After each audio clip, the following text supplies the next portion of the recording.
आहे। पुणे हे विद्येचं माहेरघर तर आहेच, पण ॲग्री हॅकेथॉनच्या यशस्वी आयोजनातून पुण्याला कृषी तंत्रज्ञानाचं केंद्र म्हणून ओळखलं जात आहे, असं प्रतिपादन उपमुख्यमंत्री आणि पुणे जिल्ह्याच्या पालकमंत्री सुनेत्रा पवार यांनी काल केलं।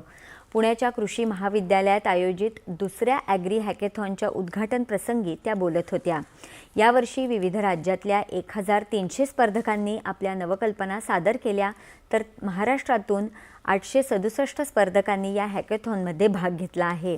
संयुक्त राष्ट्राने यंदाचे वर्ष आंतरराष्ट्रीय महिला शेतकरी वर्ष म्हणून घोषित केलं असून या पार्श्वभूमीवर राज्यातून विविध उपक्रम राबवण्यात येणार आहेत। या उपक्रमामध्ये अधिकाधिक महिला शेतकऱ्यांनी सहभाग घ्यावा असं आवाहन त्यांनी केलं। राज्य शासनाने कृत्रिम बुद्धिमत्तेबरोबरच कृषी क्षेत्रात भांडवली गुंतवणूक वाढवण्यासाठी कृषी समृद्धी योजना जाहीर केली। त्यासाठी अर्थसंकल्पात 2000 कोटी रुपयांची तरतूद केली आहे। यावर्षीच्या खरीप हंगामासाठी शेतकऱ्यांना खतांची अडचण येणार नाही याची काळजी घेतली जात आहे, असंही त्यांनी सांगितलं।